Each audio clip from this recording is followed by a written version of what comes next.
যে আমানুল্লাহ সাহেবের কথা বলছিলাম আপনাদের কাছে, সেই আমানুল্লাহ সাহেব উনি আজকে সাক্ষাৎকার দিল। হাজি আমানুল্লাহ। আমি 2017 সাল 2018 সাল আমার রক্তবমি হয়। তো তার আগে আমার ওই লিভার হাঁটলে ব্যথা করতো। কাজের জন্য নারায়ণগঞ্জে গেলাম আর ঢাকা মতিঝিলে গেলাম, কিন্তু সারাদিন আমি কিছু খাই নাই। কেন খাই নাই? আমার পেট একদম ভরা ছিল। এশার নামাজ পড়লাম বাসায় এসা, এশার নামাজ পড়ে আমার বমি বমি ভাব হইতেছে। তো আমি বাসায় বাচ্চার মায়ের বললাম যে আমার বমি বমি লাগতেছে, আমার বোধহয় বমি হবে, আর মাথাটা আমার ঘুরাইতেছে, বোধহয় বমি হবে আমার। এই কথা বলতে বলতেই আমার বমি আরম্ভ হয়ে গেল। রক্ত বমি হয়।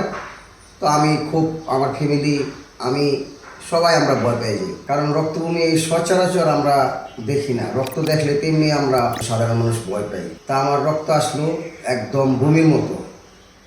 আমার ফ্লোর ছিল টাইলসের ফ্লোর, একদম লাল হয়ে গেছে, অনেক কিলি জায়গা, 4-5 ফুটের মতো একদম রক্ত, ফ্রেশ রক্ত আর চাকা চাকা রক্ত। ওই যে সারাদিন ব্লিডিং হয়েছে পেটে, আমি জানি না, পেট ভরা এবং চাকা চাকা রক্ত। পরে দেখে আমার ফ্যামিলি কান্নাকাটি, চিৎকার, আশেপাশের লোকজন সবাই চলে আসছে। আমি যেন সামাজিক লোক, যে আমানুল্লাহর রক্তবমি হইতেছে, কী হয়েছে, বান মারছে, মানুষের কী হইতেছে, বান মারছে। পরে ছোটো ভাইয়েরা আমাকে বললো যে তাড়াতাড়ি হাসপাতালে নিয়ে যাই। তো অনেকে সিদ্ধান্ত নিলে কোথায় যাবো, আমরা তো এটা সম্বন্ধে ওয়াকিব না, রক্তবমি হয়েছে কই যাবো, ওই ফার্স্টেই ঢাকা মেডিকেল চলো।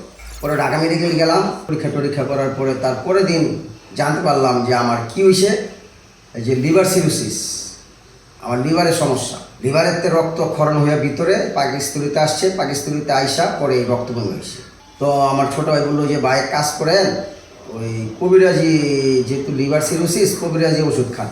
পরে ইউনানি, হ্যাঁ, আমার এই যে ভাই ডাক্তার মোশাররফ হোসেন, আর বাইরে তো দেখলে এমনি বিশ্বাস হয়, উনি সুন্দর মানুষ, নামাজি লোক, আল্লাহওয়ালা লোক। আমার দেখা খুবই ভালো লাগলো। আমি বললাম তাহলে যে ওষুধ আন। আমি বাইরের ওষুধও খাইলাম, ইনশাল্লাহ সুস্থতা বোধ করলাম। পরে আর ওষুধ খাই না, সুস্থ হয়ে গেল 4 মাসের মতো। হ্যাঁ, পরে সুস্থ হয়ে গেল, পরে আর ওষুধ খেলে ডাক্তার কাছে যাই না ইনশাল্লাহ। আমি আগে যেরকম ছিলাম ঠিক সেরকমই আমি এখন, আমার কোনো ব্যথা ট্যাথা নাই ভিতরে। তো আপনারা যদি মনে করেন আমার মতো সমস্যা শুনে মনে করেন যদি এই সমস্যা, তবে আপনারা ওষুধ, বাইরের ওষুধ চিনতে খেতে পারেন, আল্লাহর উপরে ভরসা করিয়া।